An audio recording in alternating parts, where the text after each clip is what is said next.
بسم الله الرحمن الرحيم. الحمد لله رب العالمين، والصلاة والسلام على أشرف المرسلين وخاتم النبيين ورحمة الله للعالمين سيدنا محمد وعلى آله وصحبه أجمعين. وبعد، فقد وقفنا في اللقاء السابق عند قول الله سبحانه: أعوذ بالله من الشيطان الرجيم، له دعوة الحق. وقلنا له إما أن يعود الضمير إلى الله، وكأن الله دعا الخلق إلى كلمة الحق وهي لا إله إلا الله، لأنه شهد بها لنفسه شهادة الذات للذات. شهد الله أنه لا إله إلا هو، وشهدت بها الملائكة شهادة المشهد، وشهد بها أولو العلم شهادة الاستدلال. تلك هي دعوة الحق. فحين يدعو الله أن نؤمن بإله واحد، تلك دعوة الحق. أو له أي للإنسان دعوة الحق. يعني إيه؟ كل الإنسان يدعو يدل على أن أمرا خرج عن نطاق أسبابه، فهو يدعو من يعينه على هذا الأمر. قد يقدر مثله فيدعوه. الدعاء لون من الطلب، إلا أن الطلب يختلف باختلاف الطالب والمطلوب منه. فالطالب إن كان أدنى من المطلوب منه لا يقال له فعل أمر. اغفر لي يا رب. هل نقال إن اغفر دي فعل أمر؟ لا، دي اسمه دعاء. فإذا كان فعل الأمر من الأدنى للأعلى يبقى لا تسميه فعل أمر، وإنما قل فعل إيه؟ دعاء. ولذلك لما نحب نشوف الطالب الذكي نقول له مثلا اعرب ما يأتي، رب اغفر لي، هيقول ربي منادى ومش عارف ايه وبتاع ويغفر. ان قال فعل امر يبقى نقول له ان انت ما انتش فاهم. انما الفاهم بقى يقول ايه؟ فعل دعاء. بقى ان كان الامر من الادنى للاعلى يبقى اسمه ايه؟ دعاء. وان كان من المساوي برضه ما نقولوش ده امر، ده التماس، اعمل لي الشيء الفلاني. وان كان بقى من الايه؟ من الاعلى للادنى، ده بقى هو ده اللي اسمه ايه؟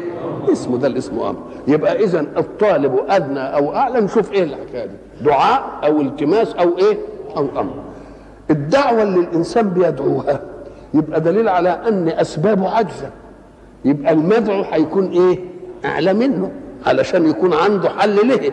فان كان من مثله صح، وان برضه عجز مثله يبقى يدعو القادر الذي لا يعجز. يبقى يدعو من بقى؟ يبقى اكن الدعوه الحق اللي هي انك انت تدعي مين؟ تدعي الله، لان هو ده القادر على انفاذ مطلوبك، فلا يعجزه ايه؟ فلا يعجزه شيء.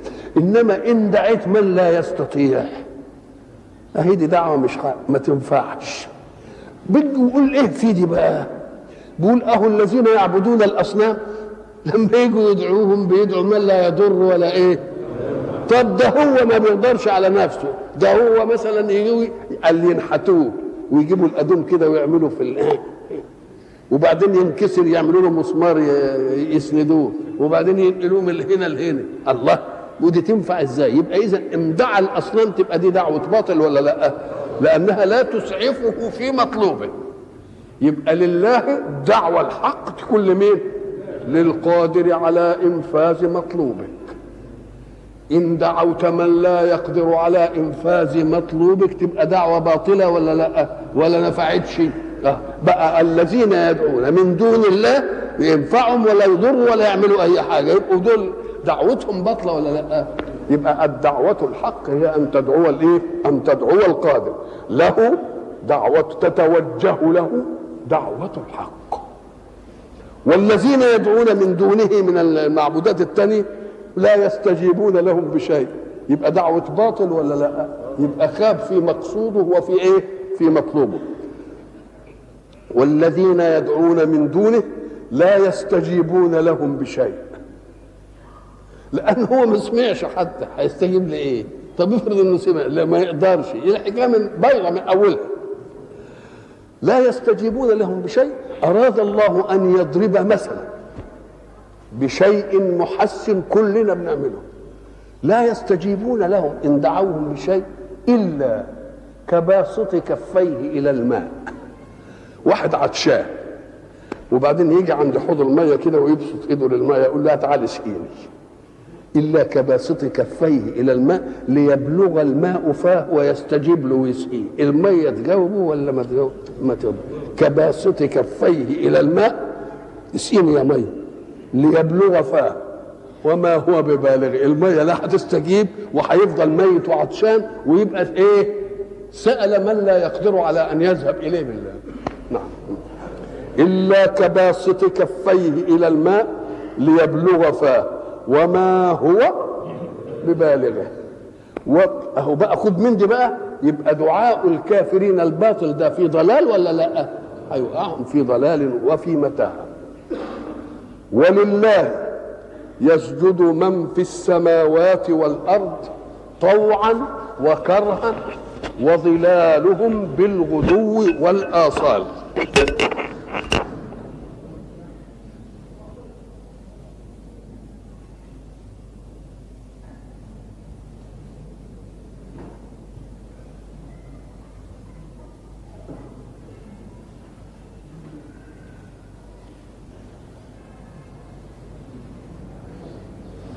السجود كما نعرفه حركة من حركات الصلاة، والصلاة وقفة العبد بين يدي ربه بعد ندائه له. فالسجود إذن حركة من حركات الصلاة، لأن الصلاة أقوال وأفعال مبتدئة بالتكبير مختتمة بشرائطها المخصوصة. السجود هذه الحركة هي أبرز خضوع في حركات الصلاة لله. ليه؟ لأن السجود وضع الأعلى في مستوى الأدنى، مستوى الرجل. شوف بقى ولذلك الإنسان يقول لك ما ترفعش رأسك علي. يعني إيه ما ترفعش رأسك علي؟ يعني ما تتعلاش علي. يبقى إذن رفع الرأس معناها تعالي. طب وخفضه بنخفضها مرة بالركوع وبعدين نروح بالإيه؟ بالسجود. يبقى السجود ده إيه؟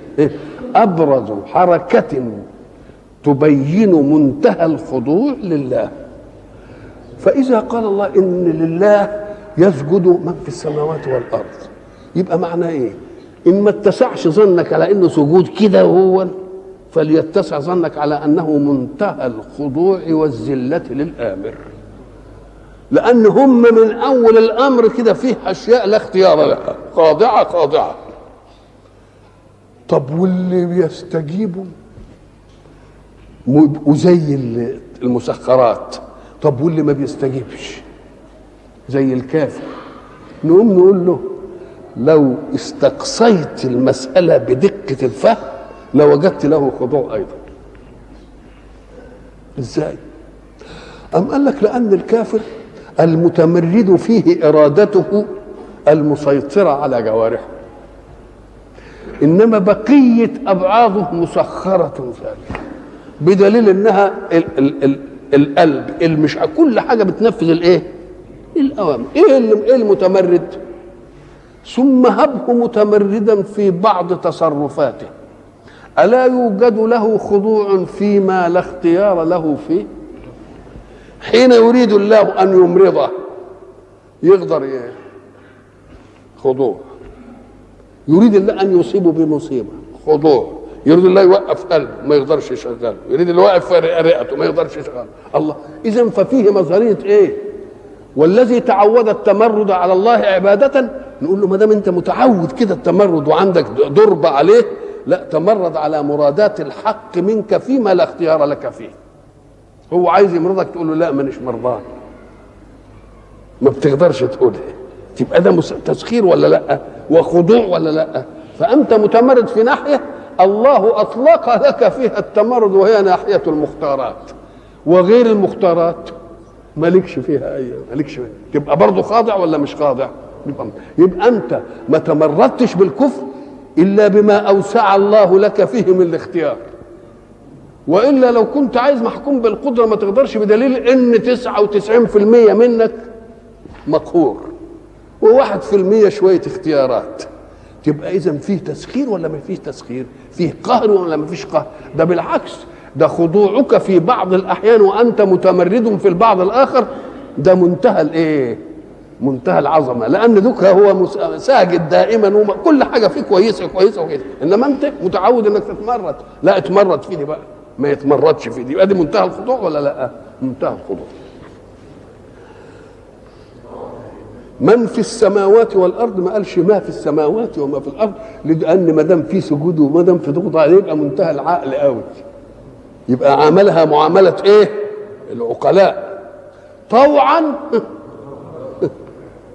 او كرها، قالتا اتينا طائعين، الحاجه اللي مش مغرى قالتا اتينا ايه؟ طائعين، او كرها زي ما بيحدث للكافر، يكره الحاجه تقع به، ما كرهها ما دفعكش، اختيارك ما دخلش فيه دي خلاص. وظلالهم برضو ايه؟ بتسجد بالغدو والاصال. الظلال انت نسمع كده نقول لك ده فلان يتبع فلانا كما يتبعه ايه؟ ظله، يعني ما يقدرش يتأبع عنه، لازم الظل بتاعه تبع لحركته، مش كده؟ فلان يتبع فلان ويخضع كما يتبعه ايه؟ الله. فأكن الظلال اللي هي انت اللي بتحركها وتعملها دي خاضعه لمين؟ ليه؟ لأن صاحب الظلال خاضع لله. تبقى الظل نفسه خاضع لمين؟ خاضع لله. اوعى تفتكر انه خاضع لحركتك برضه. الحق سبحانه وتعالى بده يدينا الصوره الواضحه اللي الكل شايفها، ولذلك يحددها بحتتين: بالغدو والاصال. اشمعنى الغدو والاصال؟ الغدو جمع غداء اللي هو اول النهار، والاصال بعد العصر للمغرب. تعال بقى كده اقف الصبح وشوف ظلك، تلتفي ظلك ايه؟ طويل. كل الشمس ما تقرب منك يصغر الظل، كل ما تقرب من الزوال يتضاءل الظل الى ان يتلاشى الظل في ذاتك، ما تلاقيش لك ظل. ما الشمس تبقى كده، يبقى ابرز ما يكون تمايل الظل بتمايلة امتى؟ الصبح. وامتى؟ العصر. لان كل الشمس ما تكون بعيده عنك يبقى ظلك ايه؟ ظلك كبير. ده ما يبقى واضح للكل ده ولا لا؟ وظلالهم بالغدو والايه؟ والاصال. قل سؤال، امر من الله ان يقول الرسول للقوم الكافرين: قل من رب السماوات والارض.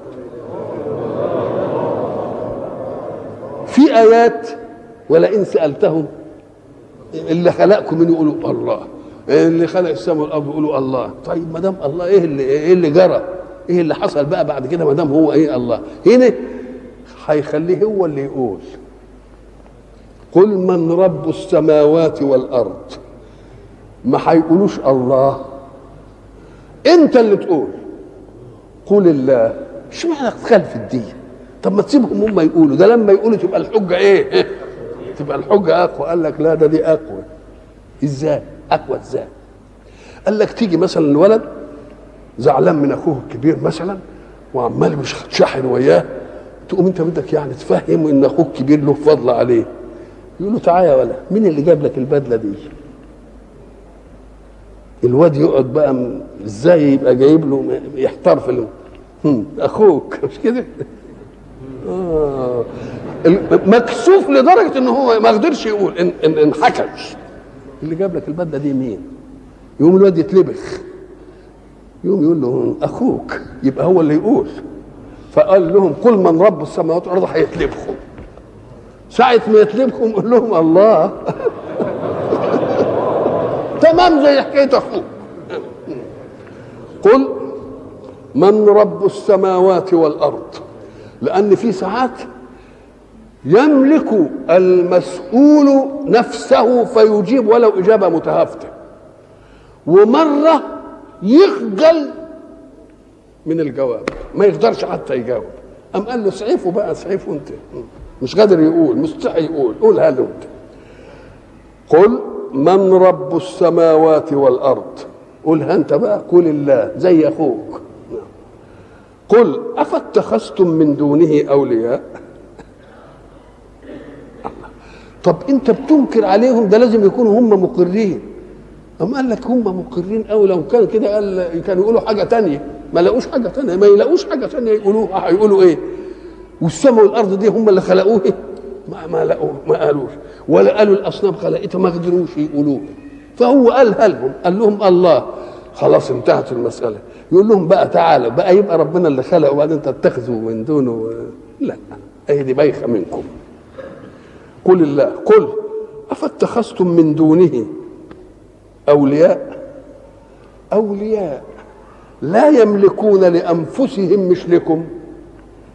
والذي لا يملك الشيء لنفسه كيف يملكه لغيره؟ لا يملكون لانفسهم نفعا ولا ضرا.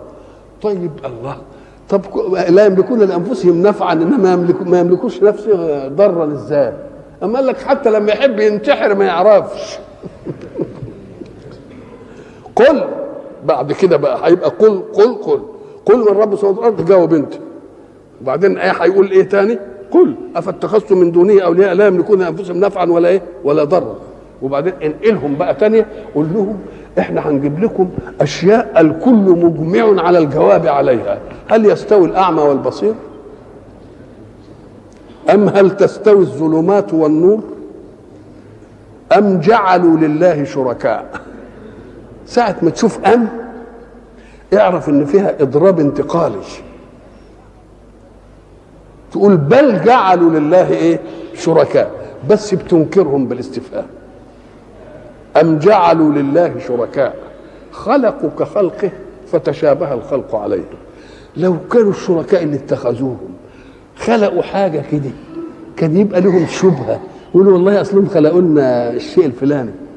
هل حد منهم خلق حاجه يعني زي ما خلق ربنا عشان تعملوا بينهم يعني مقارنه، ولا تختاروهم على الله؟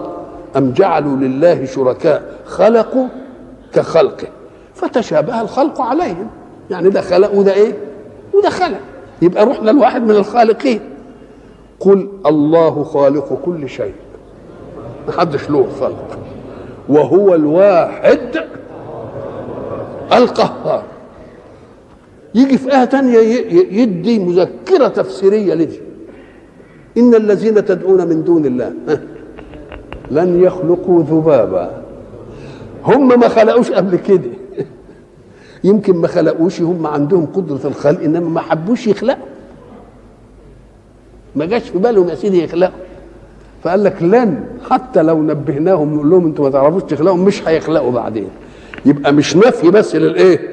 لأن نفي الماضي لا يستلزم العجز لجواز أنه يقدر فلم يفعل، فبيهيج فيه التحدي. قال لك لن يخلقوا ذبابا، انا دي بتحداهم، يبقى جاي للمستقبل اهو، يبقى الماضي ما مش هنتكلم فيه.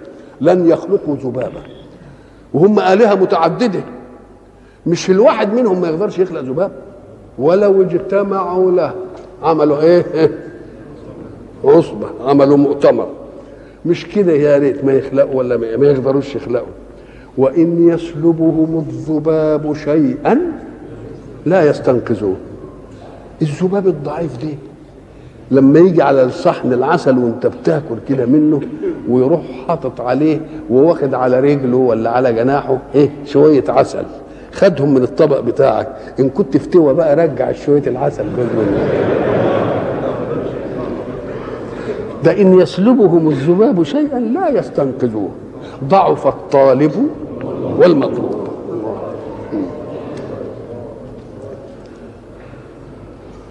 أنزل من السماء ماء فسالت أودية بقدرها. أنزل من السماء أي من جهة العلو، لأن الماء مش نازلة جاية من السماء، جاية من جهة الإيه؟ العلو، لأن الماء تتبخر وبعدين تتعمل سحاب وبعدين يتراكم على بعض وبعدين يصادف منطقة باردة ويروح إيه؟ ينزل. أنزل من السماء إيه؟ ماء فسالت أودية بقدرها. الأودية جمع وادي، والوادي هو المنخفض بين جبلين. منخفض بين الجبلين، ساعة المطر ما ينزل على الجبال يقوم ينزل في الايه؟ في الوادي، يقوم الوادي يسيل بالايه؟ بالمية، وكل وادي يسيل على قد ايه؟ على قد اتساعه.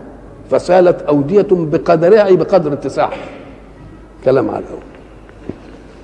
وليه قال فسالت أودية بقدرها؟ لأنه بده يديني النافع.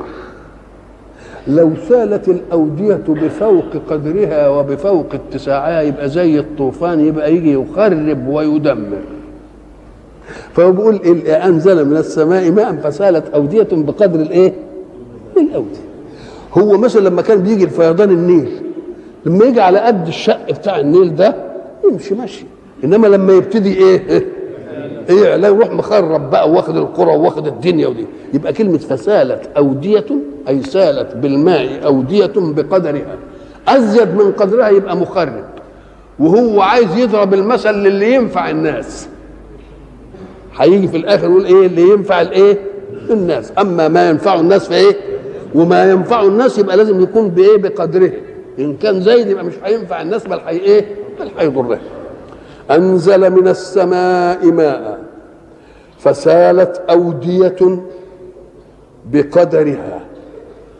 اللي شاف المنظر ده يقوم يلاقي السيل ساعة ما ينزل يكنس كل القش والوسخة والقذورات والمش عارف الايه والاشياء دي، ويروح منزلها في الايه؟ في المطر. يكنس ساعة ما يكنسها الاشياء المكنوسة دي تتعمل رغوة كده على الرغوة دي تفضل عالية على الايه؟ على المية. وبعدين برور المية تطرد الرغوة هنا والرغوة هنا وتيجي على الايه؟ على الجوانب، والماء يفضل ايه؟ يفضل صافي. أنزل من السماء ماء فسالت أودية بقدرها فاحتمل السيل زبدا. الزبد اللي احنا بنسميه الايه؟ الرغوة دي زبدا رابيا، يعني عالي على طب مالها دي؟ قال لك هذا مثل يدركه أهل البادية، مثل يدركه أهل البادية. ليه؟ لأنها جبال ووديان ومش عارف إيه، والمطر ينزل وجاب مش عارف يدركه. إنما أهل الحضر ما يدركوش، فجاب لأهل الحضر حاجة تناسبه. ومما يوقدون عليه في النار ابتغاء حلية أو متاع زبد مثله. الأمم الحضرية بقى اللي بتصنع ساعة ما تروح عند الحداد كده وهو بيعمل، ولا مصنع الحديد ولا بتاع ولا أي حاجة، تلتفت تلاقي الحديد اللي بيدخل عايزين نصف الحديد وناخد الإيه؟ الصلبية بتاعته. يقوم كل العناصر اللي هي تضعف الحديد تطلع بره، اسمها زبد. دي أهي دي زي زبد مين؟ زي زبد المية. زبد المية يروح يبقى هباء، وبعدين المية تفضل صافية ننتفع به. كذلك الحديد لما تحطه في النار، بتحطه في النار ليه؟ علشان انت عايز تحط الذهب في النار عشان تخلصه من العناصر، عايز تخليه القيراط 4 وايه؟ 24. ولا مثلا تبقى انت تحط العنصر اللي يخليه متماسك تخليه 23 18، تبقى انت بتحطه الاول في النار عشان تطهره من ايه؟ من الشوائب اللي هي فيه. او عايز مثلا تعمل مثلا سيف، عايز السيف ده لازم يكون ماضي وصلبه كويس ومش عارف، لازم تحطه تطلع منه الايه؟ الخبث اللي احنا كنا نسميه زمان خراء الحديد، يطلع كده. يبقى ربنا ضرب مثل لمين؟ لاهل ايه؟ الباديه في الايه؟ المي. ربنا ينزلها من السماء تنزل على الوديان وحمله القش وحمله الزبد، والزبد يفضل على الوش كده يعلو كده عليه، وبعدين يتركن على الجنب كده. زي انت ما بتشوف في البحر تلتفت تلاقي مثلا النفايات والاشياء اللي بترميها المراكب والقاذورات وبتاع، الموج انه يعمل فيها كده لحد ما ايه؟ ما يعزلها. يبقى ضرب مثل للباديه وضرب مثل لمين؟ الحضر. الحضر ايه؟ الصناعه دي عشان ودي صناعه. فبيقول ومما يوقدون عليه في النار ابتغاء حلية، يعني نجيب ايه؟ حلقان، ونجيب مش عارف كردان، ونجيب خواتم، او متاع، اللي هنعمل سيف، هنعمل مثلا فأس، هنعمل قدوم، هنعمل منشار، هنعمل اي حاجه، زبد مثله. طيب اذا اخراج الزبد بنطلع الشيء الضار ونبقي مين؟ الشيء النافع. بعد الميه ما الزبد بتاعها يضيع يبقى ننتفع به، وبعد الحديد او النحاس او الذهب ما نحطه في النار ونفتنه زي ما هو فتنه، يعني انك انت تخلي النار تغلي، تقوم تطلع الزبد ده، وبعدين ناخد ده ننتفع ايه بيه. فضرب مثلين، مثل للبدو ومثل لاهل الحضر في الايه؟ في الصناعه. طب والمثل ده جاي ليه؟ قال لك اهو ربنا يقول كذلك يضرب الله الحق والباطل، اما الزبد فيذهب جفاء واما ما ينفع الناس فيمكث في الارض. يبقى اذا الحق والباطل ربنا ضرب لهم مثل بالماء ينزل في الوديان وحامل الغثاء، والحامل الغثاء والغثاء يذهب وبعدين يفضل الايه؟ الميه. ومثل للحديد لما نحطه في النار يطلع كل الايه؟ الاشياء الشوائب اللي هي فيه، ويبقى النافع هو الذي يبقى. كذلك يضرب الله الامثال، المثل للحق وللايه؟ وللباطل. اما الزبد فيذهب واما ما ينفع الناس فيمكث في الايه؟ فيمكث في الارض. فاما الزبد فيذهب جفاء، جفاء يعني مطرود من الجفوه، يعني فلان جفا فلان، يعني بعدوا عنه. واما ما ينفع الناس فيمكث في الارض. كذلك يضرب الله الامثال. الامثال الحق والباطل امور معنويه، ربنا يضربها بمثل ايه؟ بمثل حسي بنشوفه قدامنا. ليه؟ علشان لما تيجي تشوف ان ظلم يستشري ويعلو ويطمس الحق، قول له ملوش دوام، بعد شويه كده الزبد ايه؟ هيروح، واللي ينفع الناس هو اللي ايه؟ يمكث في الارض. انزل من السماء ماء فسالت اوديه بقدرها. السيل هو تتابع الذرات، وقالوا سال الشيء يعني ايه؟ ذرته ايه؟ متتابعه. فسالت اوديه بقدرها فاحتمل السيل زبدا، اللي هو الغثاء اللي عليه، رابيه عالي على. ومما يوقدون، ادي النقله الثانيه مثل ثاني، ومما يوقدون عليه في النار ابتغاء حليه او متاع زبد مثله. كذلك يضرب الله الحق والباطل، يعني مثل الحق والايه؟ والباطل. فاما الزبد فيذهب جفاء واما ما ينفع الناس فيمكث في الارض. كذلك يضرب الله الامثال. للذين استجابوا لربهم الحسنى. الرب الذي خلق من عدم وأمد من عدم وأوجد لك مقومات حياتك واستبقاء نوعك بالأزواج والتكاثر، ده كل ده إذا دعاك لشيء فاعلم أن ما يطلبه منك متمم لصالحك الذي بدأه بإيجاد كل شيء لك. يبقى زي ما عمل لك هيعمل لك ايه؟ التاني. فالذي يستجيب يبقى له الايه؟ له الحسنى. لكن الحق سبحانه وتعالى يجعل الدنيا مزرعه للاخره، ويجعل الدنيا عشان اذا جاءت الاخره، الدنيا انت موكول فيها الى اسبابك، ولكن في الاخره انت موكول للمسبب. يقول شوف بقى، لما كنت معتمد على اسباب كنت بتزرع وتقلع وبعدين تطبخ وتطهي وتاكل وتعجن وتخبز ومش عارف ايه، لانني وكلتك لاسبابي. وستختلف حياتك شظفا وترفا بقدرتك على الاسباب. فاذا ما استجبت لي واتبعت منهجي تنتقل الى حياه اخرى الاسباب مش موجوده، المسبب بحيث إذا خطر ببالك الشيء تجده أمامك.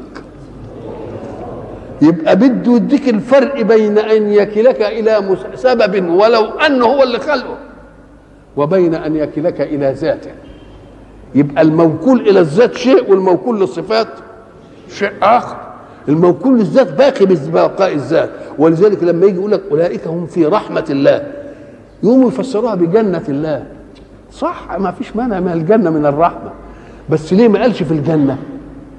قال لك لأن الجنة باقية بإبقاء الله لها، ولكن رحمة الله باقية ببقاء الله. للذين استجابوا لربهم الحسنى، وهيقول الحسنى وبعدين يتكلم في آية تانية الحسنى والزيادة كمان.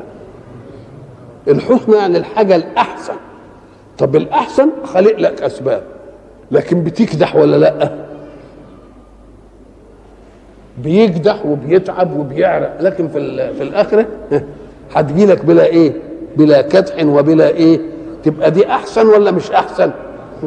هب أن الدنيا ارتقت، يقول لك مثلا لما نروح في البلاد الراقيه كده ويقعد في الاوضه يقول لك التك هنا هينزل لك الشاي، التك هنا هينزل لك القهوه، ويمكن بعدين بقى نتك كده يجينا الطبيخ، يجينا الباميه اللي انا عايزها، نجيب الملوخيه ممكن.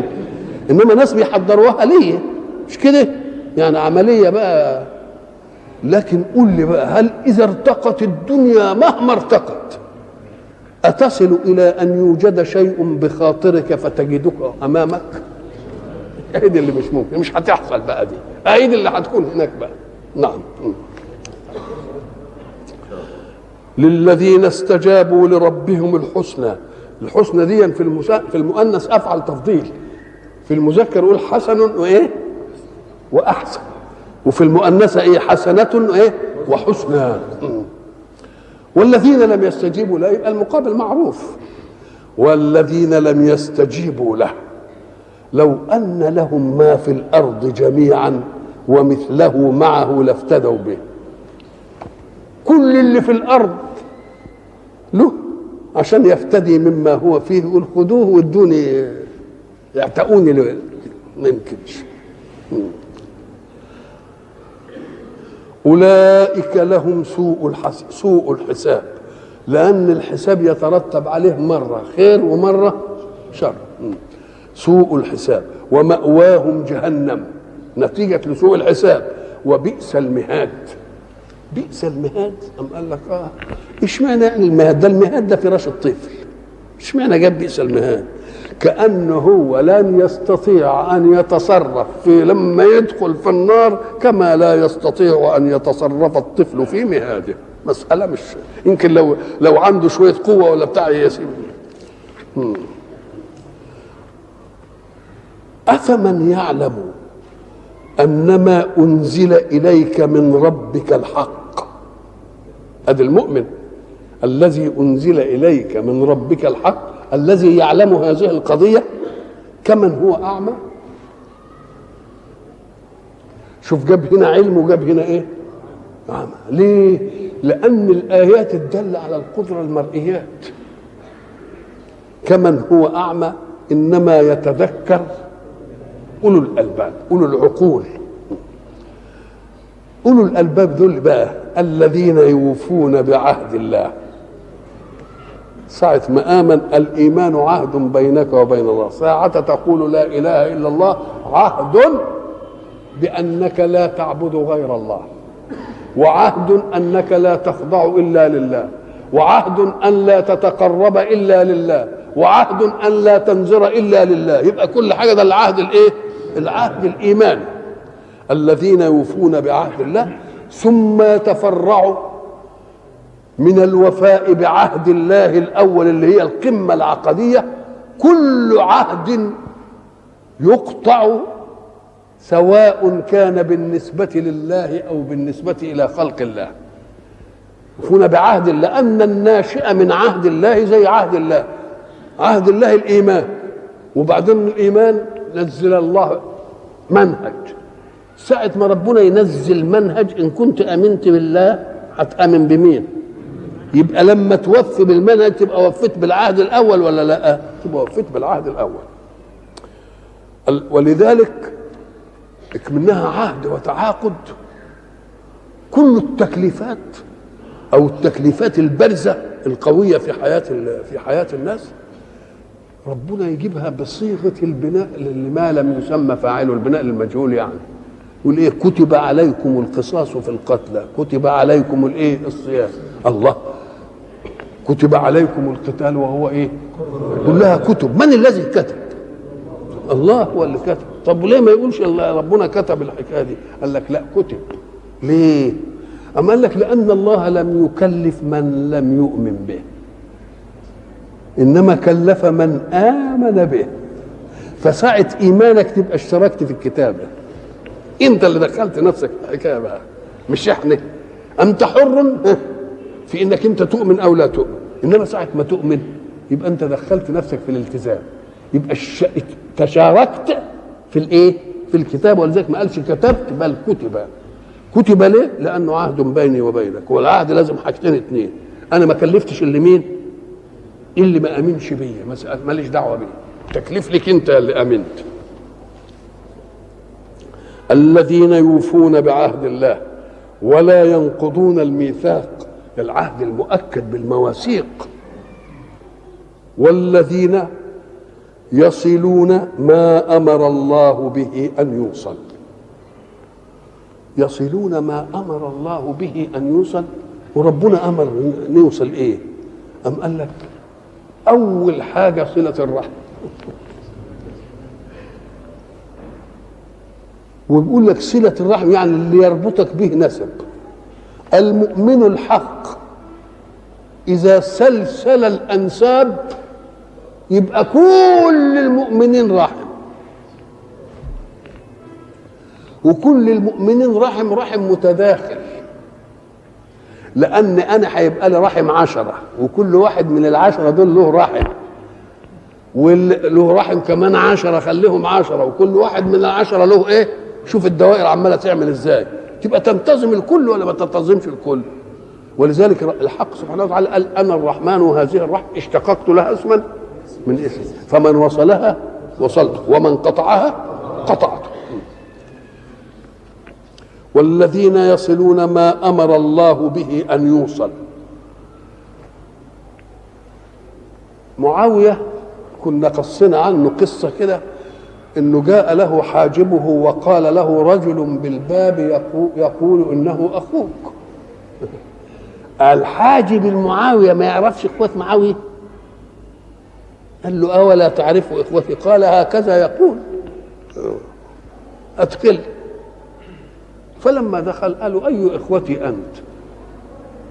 قال أخوك من آدم.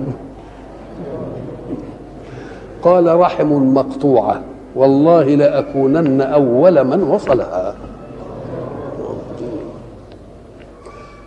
والفضيل بن عياض قابلوا جماعة جم يطلبوا منه حاجة، فقال لهم من أين أنتم؟ قالوا نحن من خراسان. قال اتقوا الله وكونوا من حيث شئتم. والذين يصلون ما أمر الله به أن يوصل.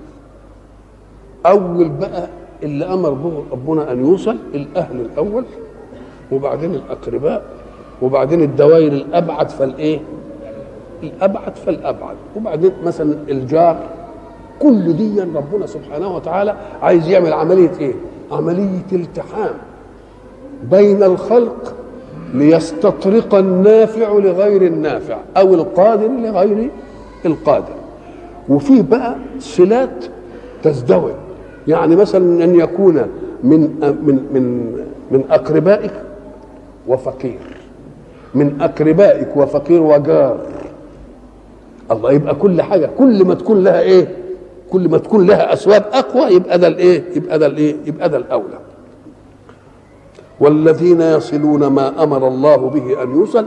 ولذلك يقول قل لا أسألكم عليه أجرا إلا المودة في القربى. لما يكون كل واحد هيراعي المودة في القربى، في واحد ملوش قريب، كله له قريب، يبقى كله فيه خير. المودة في القربى الناس اللي قالوا قرباك أنت في القرباك، الناس قالوا لا في قربى الإيه؟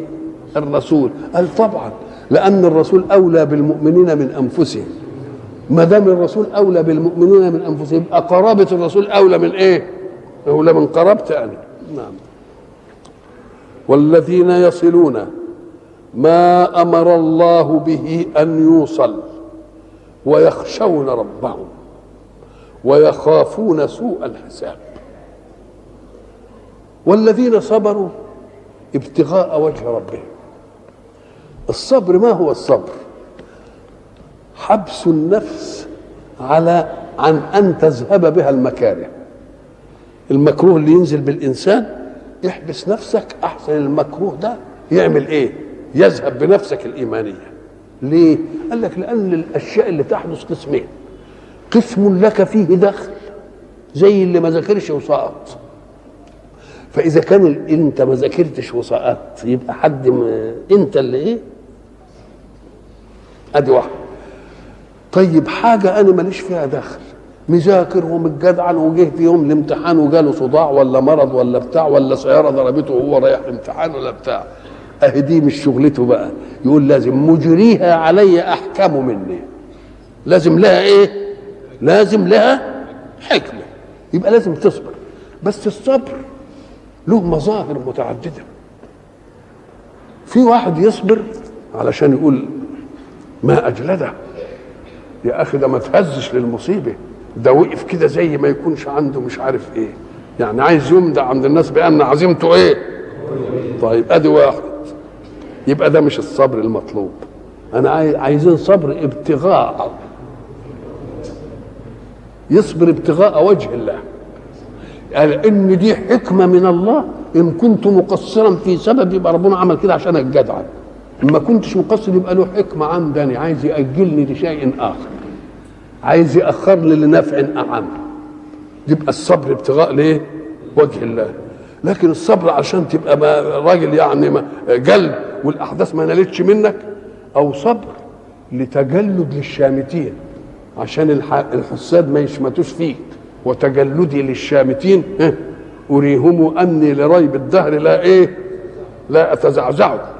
ما هو قال كده وتجلدي للشامتين، قام اللي قاعد قال له وإذا المنية أنشبت أظفارها ألفيت كل تميمة لا تنفع. تجلد ولا ما تتجلدش، المرض جاي يعني زاحف. وإلى لقاء آخر إن شاء الله.